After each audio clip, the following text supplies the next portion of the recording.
Hello and welcome to ElseNerds, a production of Galactic Network. I'm Gregor Sprague. And I'm still not Corey Scott. For all info on this show, including show notes, subscription links, go to ElseNerds.com. And for other Galactic Network programs, go to gncast.com. On ElseNerds, we tend to shoot our mouths off without thinking, so we will both spoil things and we will swear liberally. You have been fucking warned. So, B, how you doing, sir? I'm grateful that we do it earlier last week and this week. If you don't know, we usually record on Mondays, but we didn't get our shit together, so we had to go to the Tuesday. But yeah, I'm doing fine. It's the nice time between fall and winter where it isn't that code that you need the thickest code. Yeah. And sweat your ass off when you're in a store or whatever. But yeah. I'm good. Yeah, you, sir, have never lived in Michigan. Because here we hit one day, oh, it's fucking freezing our balls off here. And then the next day, I could just go around wearing a t-shirt and be perfectly fine. And that's like now, like I didn't pull out my leather jacket until last week, really, and started wearing it consistently. And I'm like, all right, that's not bad. But yeah, so I survived Black Friday. The whole, especially being at a big store like Target, where they're like, it actually makes sense for them to be open on, on Thanksgiving for people, like, expecting crowds and crap like that. Not Dollar General, where it's like, oh, we're going to be open for the people who, I forgot the yams. You guys got yams? They're canned. Okay, I want some canned yams. And crap like that.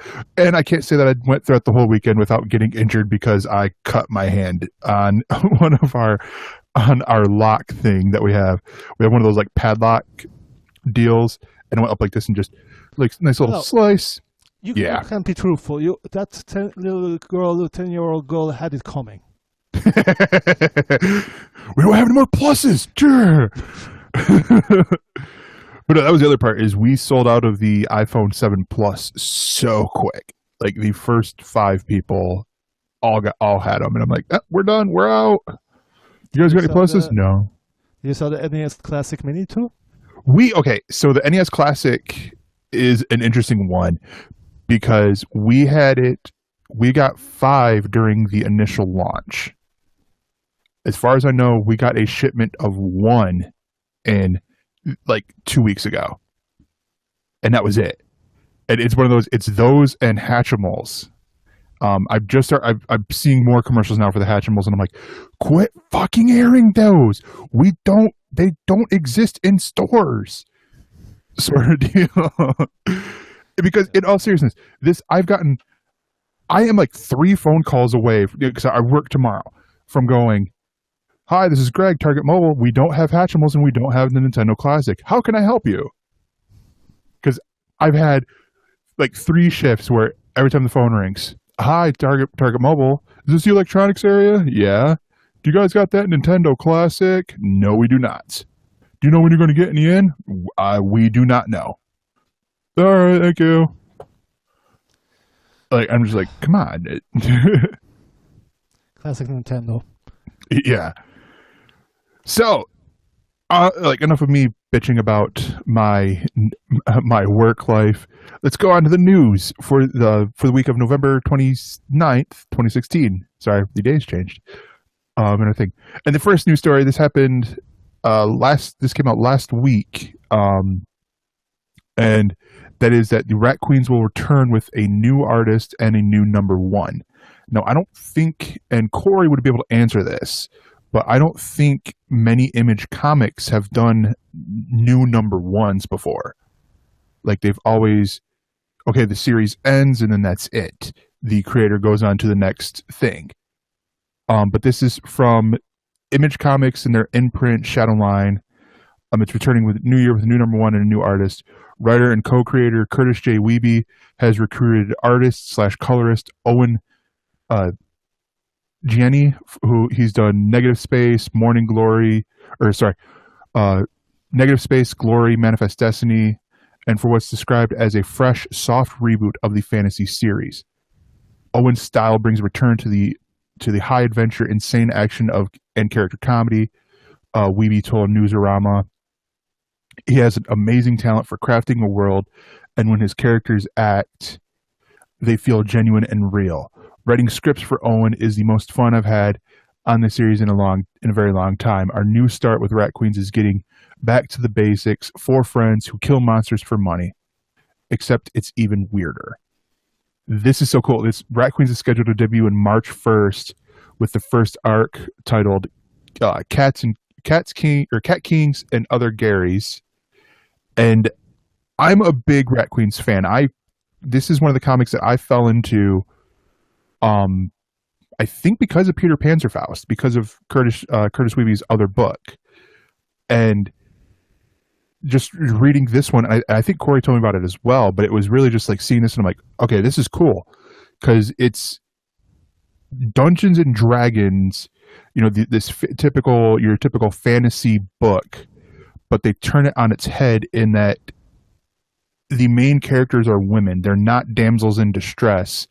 You've got a freaking hipster mage type character. Or no, the hipster is the dwarf in there a little bit because she shaves her face. She doesn't let it grow out. And I'm like, freaky. Because the men and the women dwarfs in this book have beards. Except the women are more there's no mustache. It's just the like here down, you know, the cheeks down sort of thing.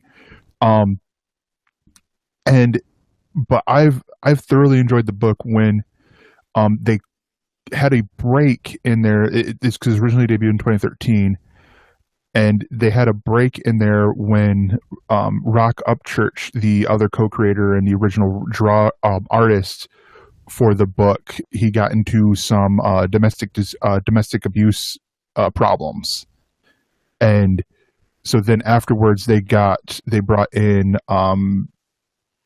I cannot think of how you say their name. No, one of them was Tess Fowler, and the other one is Stefan Sejic. I do not know how to pronounce his name. It is so hard to pronounce for my dumb American brain. And they took over for the title, and then it went on hiatus after May's issue 16. And you know, and he's coming back, or Rock Upchurch is coming back for the end. But it's cool to see that Curtis is still wanting to continue on with the story. Like he realizes that there's still a story to tell, and that the fans still want to read the book. You know, even after everything that happened. So as far as I can see, there was a shake-up because of that change of artists and the allegations in the room, standing in the room. So. Yeah. Tess Fowler, who had some notoriety beforehand, Corey pointed out the fact that she did fan art for Rat Queens, and that she felt like, there's a quote in here that she felt like she was being pushed out, so that Upchurch could return to the book. And both Weeby and the publisher Image, Shadowline, refused those allegations and told Newsarama that it was a planned reorganization of the book. In the interim, Weeby worked on Rat Queen's online shorts with Cecilia Dupuy, Mike Norton, and Max Dunbar, and which I haven't read any of those, but I could see it because she did a great job of, like, where it was her own, where Tessa's work, it was her own, it still had the style of Rock Upchurch's. Like, it wasn't, like, if you look at the new Archie comic, you can tell, oh, this is Veronica, this is Fiona Staples doing the first 3 issues, and then, okay, this is the Annie Wu issue, and then these are the Veronica Fish issues, and now we're in, you know, you could clearly tell that the artist is doing their style. Where Tess, it's like, I don't know if her style is similar to Rock Upchurch's, but it wasn't like, why does why do the characters look so different now? You never really had that, which was good, for a nice smooth continuity when you're telling the story. But yeah, I'm excited to see this. I was quickly a fan of Curtis Weeby's from reading both this and Peter Panzerfaust, and it was sad when, we're putting this book on hiatus. Oh, we're putting this book on hiatus. Well, what are you working on so I can read your stuff, man? Like, those are only 2 books that I know. And you put them away.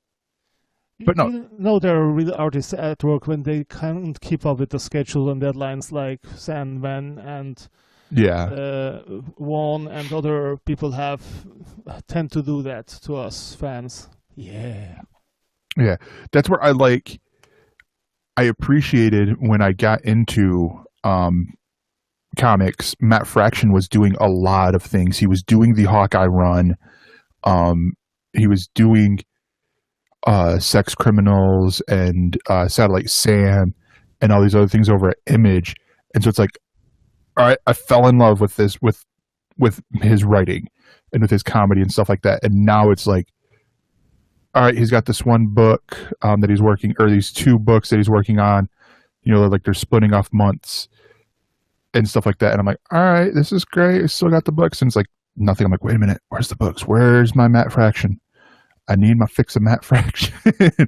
That's also because he's becoming a big movie producer, TV show producer with the Milk-Fed Criminal Mastermind production company. But anyways, the next story is some sad news, and that is that Kevin Smith says he's no longer involved with Buckaroo Banzai TV series.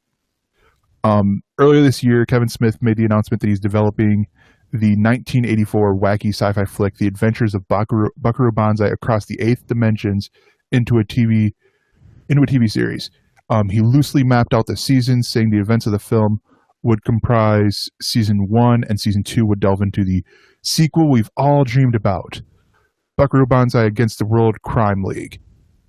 Today, however, and this came out yesterday, Kevin Smith posted on Facebook Live that he is stepping back because of what it seems like the MGM is suing the creators of Buckaroo Banzai, Earl Mac Rausch, the original screenwriter, and W.D. Richter, the original director.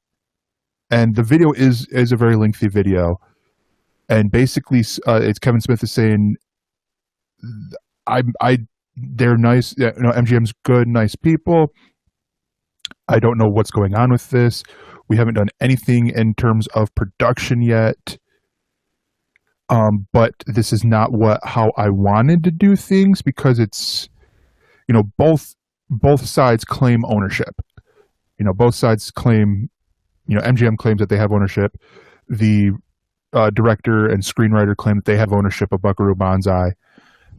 And it seems like instead of being peaceful like Kevin wanted, and, even having, Rausch and Richter involved in the show, that it was like, no, give us our property back. This is ours. You don't own it, sort of thing. And it's a little low, a little dirty. And I have to applaud Kevin for this, because where we could look at it as, this is just Kevin Smith talking a big game. At the same time, he's doing this for a good reason. He's doing this because if this gets dirty, if this gets nasty, then it could be held up for a long time in the courts, and it could make it to where if MGM does win the rights, or if Mac Rausch and Richter win the rights, that they don't want to work with each other anymore, which could ultimately hurt the long run. I don't know. What do you think about this, Pete? I heard it first on Hollywood Babylon when he said the whole thing, set it up and brought it to the studio. He pulled all the levers. He was the driving force behind it. So he was into it from the viewpoint of a fan, as he is, and we give him a lot of shit for his latest movies and other things sometimes when he comments, but he's genuine in these things. I trust him and what he says, that it has merit. And I wasn't that big of a fan of the movie, and still I felt compelled because having it drawn out in a longer period would make sense, because it was not a rush movie, but there was room for expansion. And, it's heartbreaking when you see that studios go against the creators, like they did with There's Beagle for the Lost Unicorn and other things like that. That's history repeats itself, but having one voice that stands up and says no to the money, I imagine he would get his family fed for a while with the TV show on its own. Yeah, kudos. It's sad, but it's good on his behalf. Yeah. I mean, it does sound like, he's doing this for a good reason, not just, oh, well, it's like, I'm not seeing eye to eye with one person in there. It's like, they're not really helping out with this. But yeah, those are all, it's all good reasons. The next one, it's actually good news. It's great news. Even though I am so far behind on the show. And that is, yeah, I know, that's the weird part. That is that BBC has renewed Dirk Gently's Holistic Detective Agency for season 2. This is based on, if you don't know, this is based on the Hitchhiker's Guide to the Galaxy author Douglas Adams' books. The show is described as a serialized comedic thriller following the bizarre adventures of eccentric holistic detective Dirk Gently, played by Samuel Barnett, and his reluctant assistant Todd, played by Elijah Wood, as they weave their way through one big, seemingly insane mystery a season, crossing unlikely paths with a bevy of wild and sometimes dangerous characters, each episode landing them a few random steps closer to uncovering the truth. The 10-episode second season will come in and during sometime in 2017, and the season 1 finale airs December 10th at 9 p.m. Eastern and Pacific. Also, it should also be noted that Max Landis, the writer of American Ultra and Chronicle, has penned the adaptation and executive produces with Rob Cooper, who did Stargate Atlantis, Arvind Ethan David, Zener, Ted Adams. There's a whole bunch of other people that are involved with it, and it's Dirk Gently's Holistic Detective Agency is co-produced by AMC Studios, 88 Media, and IDW Entertainment, with Circle of Confusion producing for BBC America. So yeah, this is cool. This is really cool. I enjoy the show. Don't get me wrong. I enjoy the show. I enjoy Dirk Gently. It's just, you get a point, especially this past week. It's like, I ain't got time to TV. My nerding out is actually what I watched 2 weeks ago. But it's also because I couldn't really go, well, I watched the CW shows. I mean, it's like I did watch them, but at the same time, it's like, we talked about those last week. We can't talk about those again. And it's also like, I'll get to it in a second, because this is one of the shows, because of how quirky the comedy and the thriller bits are, I have to watch it. I can't have it on and be reading a comic book at the same time. It's like, I have to sit there and watch. It gets 100% of my attention. So I take it you're pretty much you've kept up with it, right? Yes, and they stepped up their game 2 episodes ago, and from there on it went, okay, they're now all in. But for a while, it felt like the first attempt from BBC at doing the show with Steve Mangan in the role of Dirk Gently, and I loved his portrayal, but it felt like a cop-out in various things that you thought that's because of limitations of budget.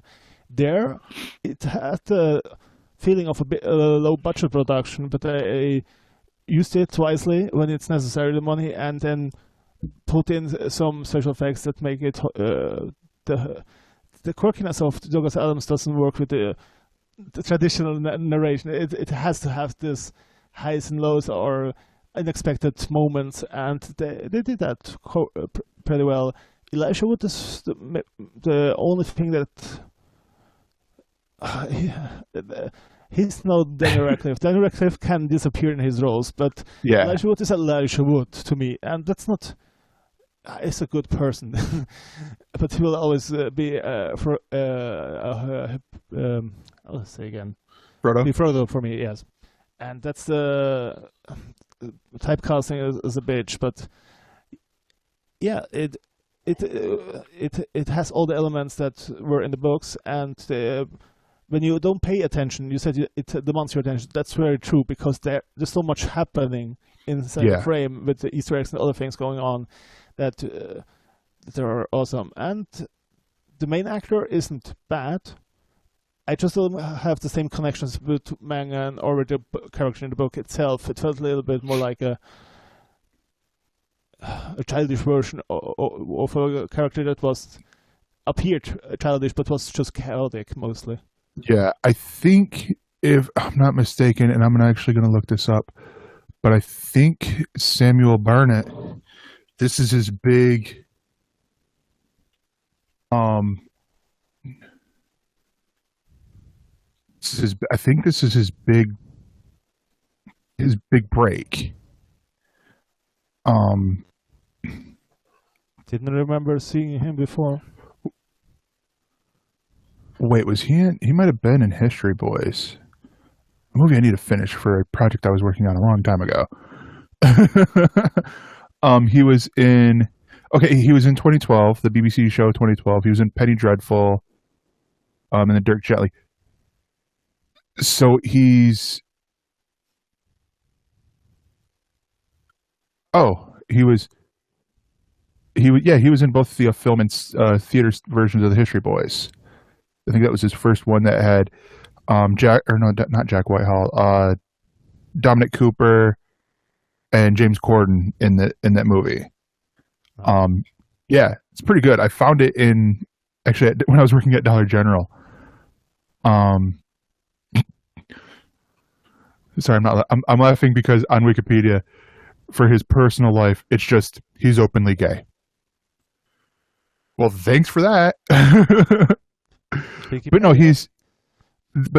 I would say this is from even looking at his. Well, that's the theater, so of course, he's mainly BBC shows, BBC and ITV shows. You know, with this being actually Penny Dreadful, I would say is probably his big American breakthrough, but this is probably the bigger one because of the fact that it's not on a premium cable TV show. Didn't catch more than the first 6 episodes of Penny Dreadful. It's interesting, but yeah, he played to watch. Yeah, he played a character called Renfield. But yeah, so I mean, he's not bad in my opinion, and it's just he has one of those faces where I'm like, I've seen him before, and it's like, oh well, yes, in the first half of the History Boys movie you forgot to finish, and he's in this and that, and I'm like, oh yeah, there's quite a bit that I've seen him in. And our final bit of news is one that Beat showed me, and I'm like, add it. I didn't even read it. I just read the headline. I'm like, do it. And this is 10 Cloverfield Lane director Dan Trachtenberg to helm a Harry Houdini biopic. This checks so many boxes where I can say yes, yes, yes, yes, yes. I love Dan Trachtenberg. I'm so proud of him because of the fact that he's one of the guys that got me into podcasting, from watching him, because I watched him on a Totally Rad show. And then when that left and he was, saw he was going to be doing more and more movies, I'm like, all right, sweet. And then he did 10 Cloverfield Lane, and I love that movie. And I'm not a big horror movie fan, but this seems really cool for me. And I didn't realize that a movie had been in the works since 2011. For a Harry Houdini movie with this was back when Dean Parasot was attached to direct, or Paraso, and Johnny Depp was going to play the lead role. This is full on Pirates of the Caribbean Johnny Depp too. So I'm glad that it didn't happen, because I don't think that would have worked out great. But I think Dan's got this great vision that we could see, and it's based off. I should say that the movie is based off of the book, "The Secret Life of Houdini," the making of America's first superhero. And so I honestly think, especially depending on who they cast in the lead role of Houdini, that this could be a really great show, or a really great movie.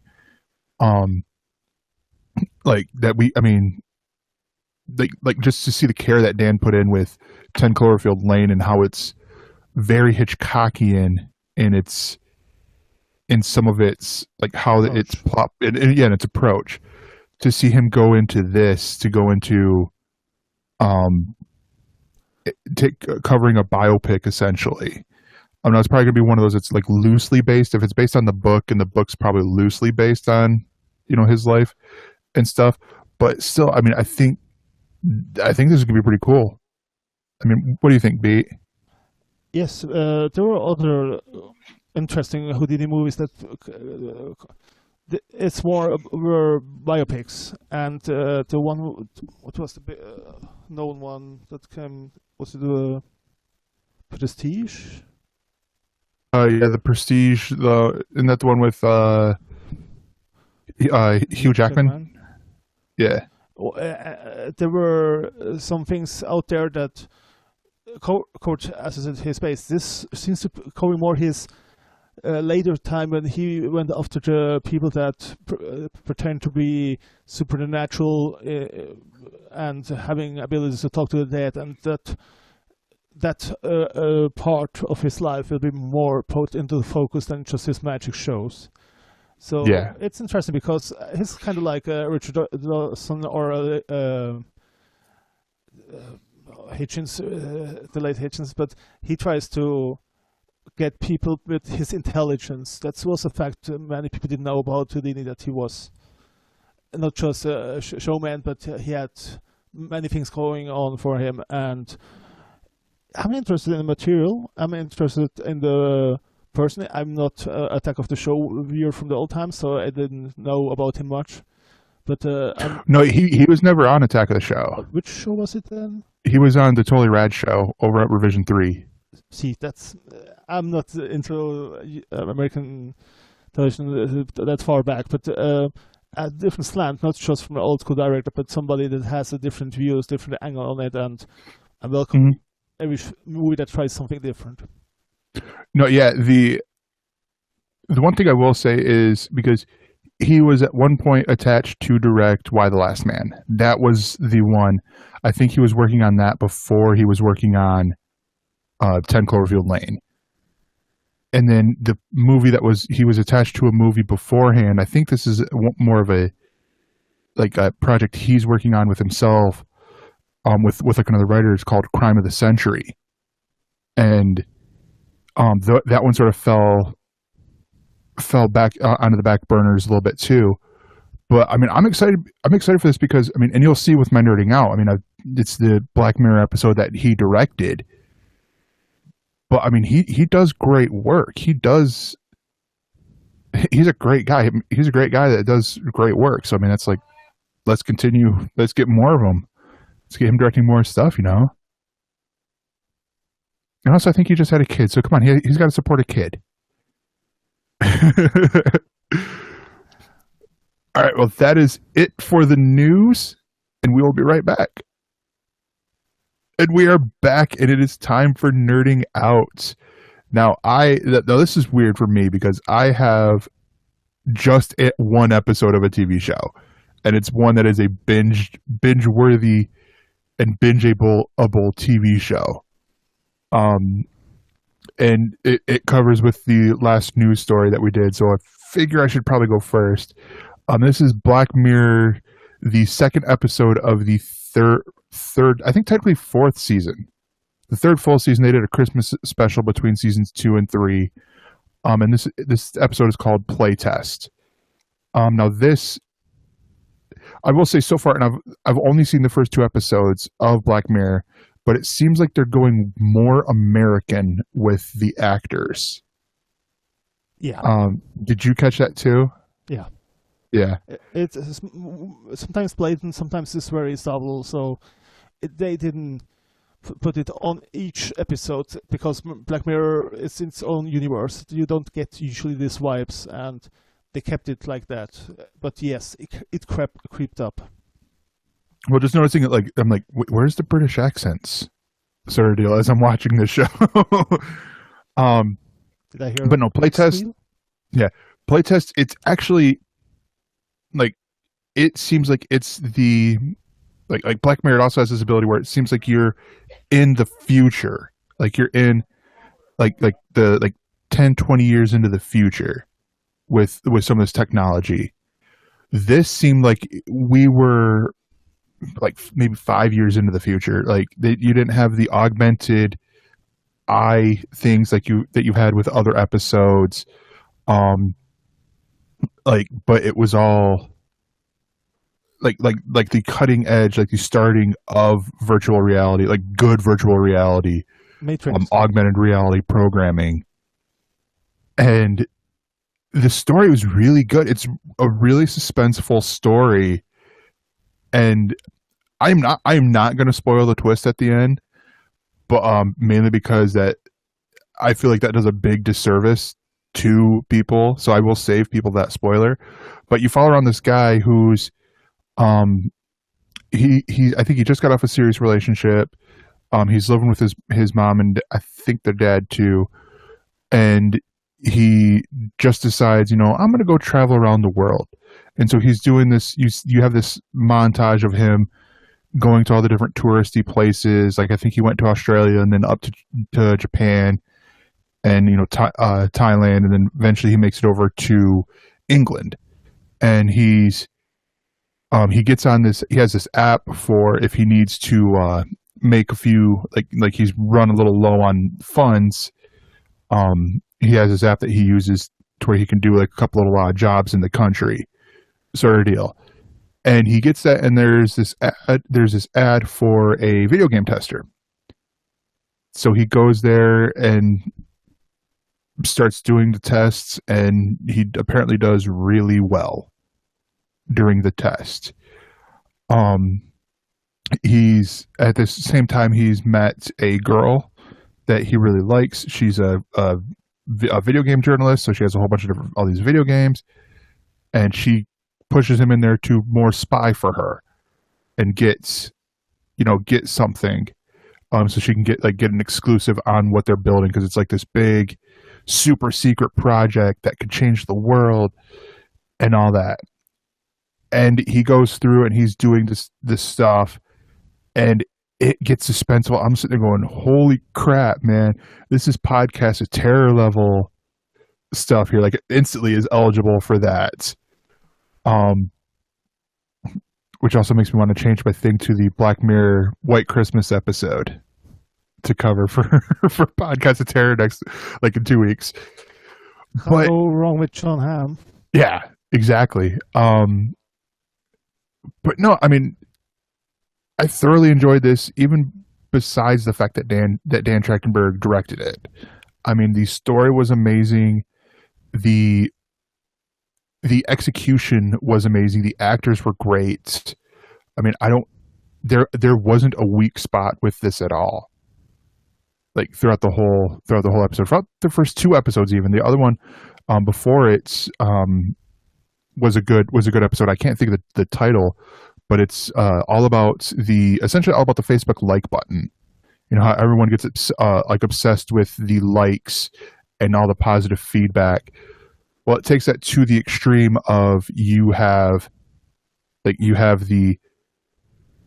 ranking, and if you are under a certain ranking, you get these shit products. But if you're, like 4.5 was the magic cutoff. If you're 4.5 or higher, then you're the upper class. You're the 1%. Congratulations, you made it. Type of people, and just how that unwinds, and it's so weird. It's so cool. It's so weird at the same time. It's the strength for the show that they take a very, very simple premise, nothing fancy, nothing outlandish, and boil it down to the very essence and the impact, the punch it delivers. And you just feel it going up to your groin and up to your chest, and feel an anxiety because you know each episode delivers you something that you can recognize out of your own life, to smaller or to a bigger degree. And damn it, yes, the first one was impressive. How they use the technology to make it good looking, but the story is told in 5 minutes or less, like you did just with the second episode. And they deliberately took good elements from other movies, like Ex Machina with the crazy programmer, that they might somebody to try out some stuff, or you get some Matrix moments. I'm not going to spoil anything, I'm just saying which reality is involved and going further. And we all are, at least I can speak for myself, interested in virtual reality, what's coming with the Vive, with the Oculus and everything like that. I didn't get to play yet. But then you see something like that and I think, follow it through, and you think, okay, that message rang true to me, that you can lose yourself, but that's hard now to go further without spoiling it, but just saying where something ends, where something starts, gets, lines get blurry, you're gonna have many ethical things that we have to reconsider, and that show just with very little effort makes us think about such big, deep. I love for that, and they can up to the last show. I can say all the 6 episodes that are out this season are worth it. No, yeah, the first one that I was mentioning is called Nosedive, and it was actually directed by Joe Wright, who's a well-accomplished director in his own right. So, and then it was written. All the episodes were written by Charlie Brooker, who's the creator of Black Mirror, and then the teleplay was done by Rashida Jones and Mike Schur for Nosedive. So I mean, it's really cool. I would definitely check out the Wikipedia page just to find out the people, because I mean, Bryce Dallas Howard. I didn't realize it was Bryce Dallas Howard that was starring in this. That was the star of this episode. I'm like, wait, what? She was just in Jurassic World. She's doing a whole bunch of different things. Holy crap! She transformed herself into this character, and it was awesome. But the same thing with Playtest as well. And then episode 6, you get Benedict Wong in there, and there's a whole bunch of different character or different people in there that you will recognize. But I highly recommend it. I recommended it before Black Mirror, but even with this 3rd season, it is just really good. So, you got a nerding out, or? Oh, it's just saying, I will leave that for the next show, because I was watching as you did with the Black Mirror, so it's our nerding out today. Yeah. And I just need to get caught up, because, I mean, seeing some of the people who are involved in the future episodes, I'm like, oh, I so need to catch up. It's not as depressive as the first 2 seasons. So no, yeah, because the other thing, I will say this as a sort of, let's change the title a little bit here too. The other thing I've been watching, I've been rewatching, is The Newsroom, and realizing, oh my fucking God, we need The Newsroom back. We so need The Newsroom back for what's going on right now. Because it's like, realizing, I didn't realize throughout the first season, Neil kept trying to pitch this Bigfoot story. Like, I forgot all about that. Yeah, you remember that, Beat? You remember that? There are only 2 seasons, so there's not that much to remember. And you're right, Mr. McAvoy character, they brought him back for some moments. The actor name escapes me right now, but they brought him back to comment on Trump's election and other things, and yeah, he was on point. Oh wait, where was this at? It was some months ago. I couldn't tell you right now, but I could I gotta look find for that. it and to put it in the show notes. Yeah, the Will McAvoy. That's mainly why. It's like I see all these things and I'm like, okay, I remember this because this was like the hot at the time stuff, but it was like 2 years after it happened, so we had the benefit of looking back at it and then going, all right, this is how we're going to change things. And then season 3 happened, and I'm like, holy shit! And don't forget how they a year before Snowden happened alluded to that. The show was so much. They had the right angle to the whole news delivery system and just destroyed it. And we live now in that time, and we see what happens because of that. Yeah, but and you can find the newsroom on Amazon Prime, and Black Mirror is of course on Netflix. So that is it for nerding out. All right, we are back, and it is time for our discussion point. This is our main topic of the show, where we usually talk the most about. But hey, let's be honest here. We talk a lot. So, and I picked this show because this is a really cool concept for me. I mean, like Rami Malek is set to play Freddie Mercury in a Queen biopic. The Mr. Robot star Rami Malek is attached to play Freddie Mercury in the long in development biopic Bohemian Rhapsody from GK Films, with Bryan Singer in talks to direct.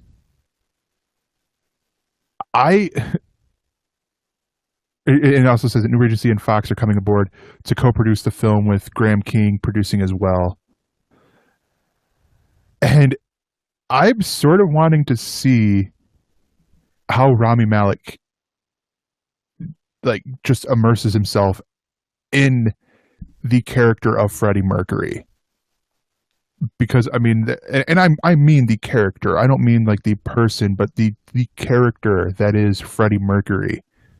Because this dude, I mean, I got into Queen a little bit when I was a kid, but it was more like, okay, the classic songs, or the ones that always got the most play. Bohemian Rhapsody.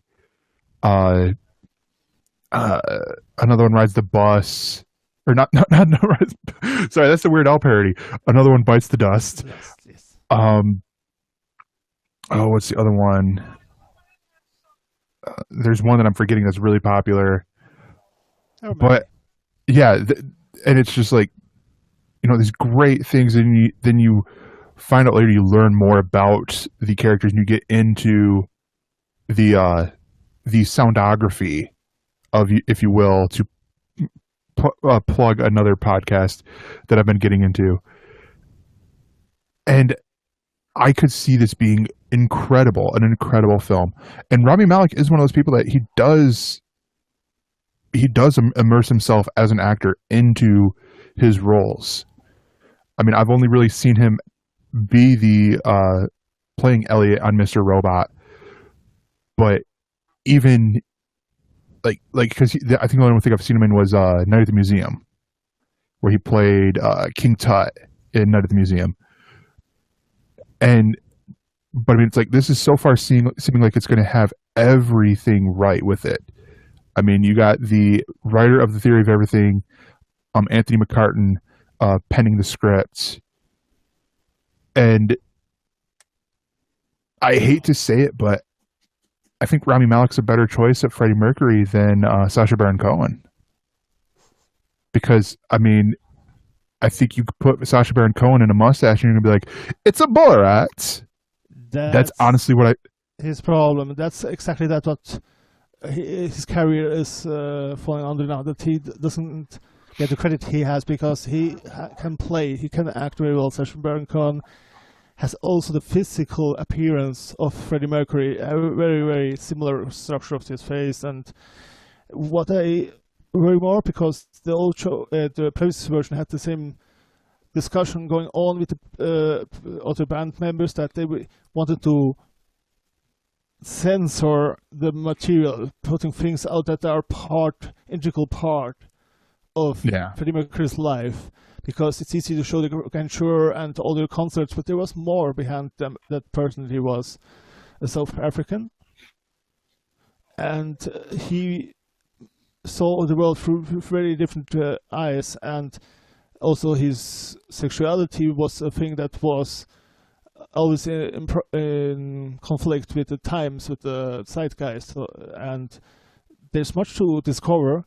And when we only see the superficial stuff, that is his fame and his impact on the person's lives with his music, okay, but there's more to that, and it doesn't do him justice when you whitewash that stuff. Whitewash on the show, when you censor that stuff. Yeah.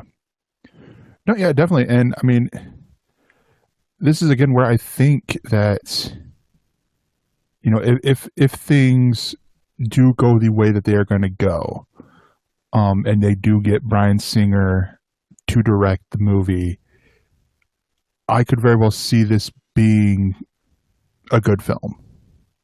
I mean, because and hopefully it isn't a watered down, censored version of what Queen is, but you know, who was Queen? Who was Freddie Mercury? Who was this band that dominated when they were around, when they were really popular, really big? And even now, I mean, to this day, I mean, I don't think you can mention the band Queen and not have a person go, wait, who's that? Like, I don't think that's possible, because even if they did, they would know a Queen song. At least when they have any contact with sports or other arena stuff, that you look at We Are the Champions, or you look at other classics. It's hard for biopics, because I saw some lately from Jimi Hendrix, the Andrew 3000 movie, and they had issues with the licensing, so they couldn't pick the jewels of Jimi Hendrix music, and you had this live, but the impact wasn't as great with the songs that were provided. And so you're right, when you have Queen, you think of this and this track with this and this emotion behind it, but we'll have to see. I didn't see it in the story itself, that they got a clearing of all the stuff that is out there, but as they need the other band members to comply, I assume we get some more tracks, and the movie about James Brown's life, Get On Up, where they showed him also in his worst times, like also the Johnny Cash movie with Joaquin Phoenix, Walk the Line. Walk the Line. The movie won't have much impact on your life, or when you view it, it's all Candyland, and you don't have the dynamic of a life that is worth living. And yeah, I'm cautiously optimistic because they picked a good actor, but I don't see the project yet being on the right track. It's got solid actor and then a solid writer, with because the Theory of Everything was a good movie. It was a really good movie. I felt like it captured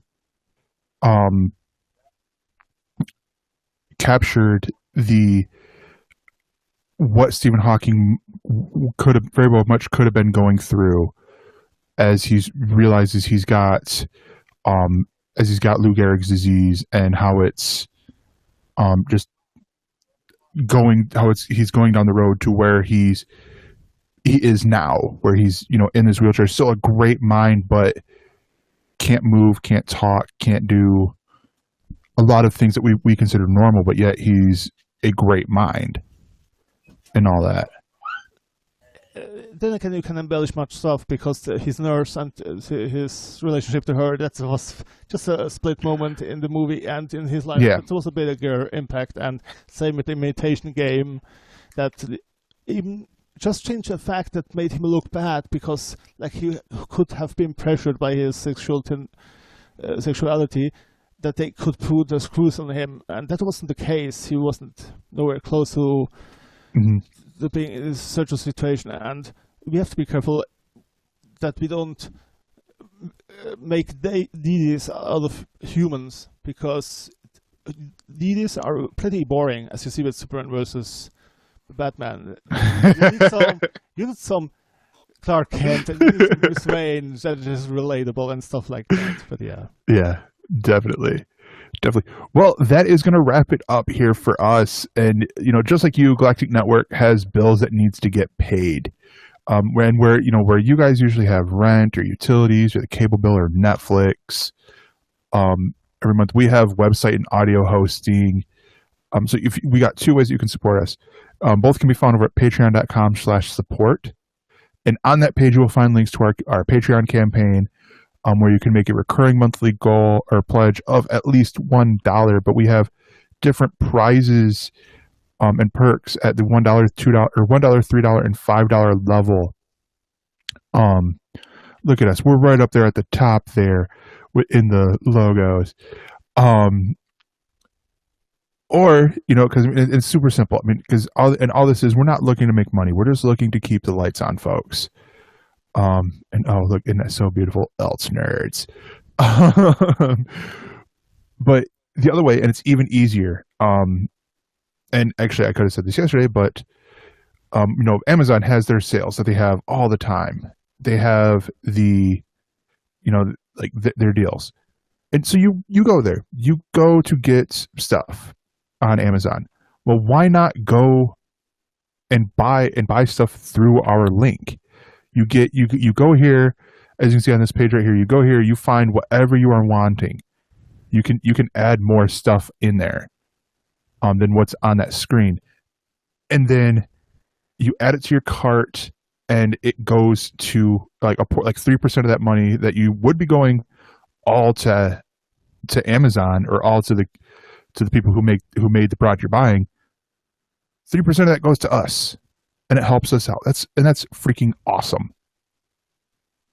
And you can also contact us, and I encourage you guys to contact us. One, by leaving us a voicemail at 805-328-3966, or you can email us, mail@elsenerds.com. And all subscription links can be found under gncast.com/subscribe. And you can find our Facebook page under Galactic Networks, or it's at facebook.com/galacticnetcasts. You could follow the show and the network on Twitter at ElseNerds and at Galactic Netcasts. Excuse me. And you can follow our producers. Beatmaster is at Beatmaster80. Evan is at Mr_Fusion.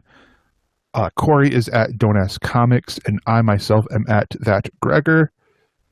And all that being said, tune in next week where we have Christy Cates joining us, scheduling permitting. Some emergency thing permitting. But the only thing that's left to be said is this has been a Don't Tell Glenn production. We will see you guys next week with Christy Cates. Or else.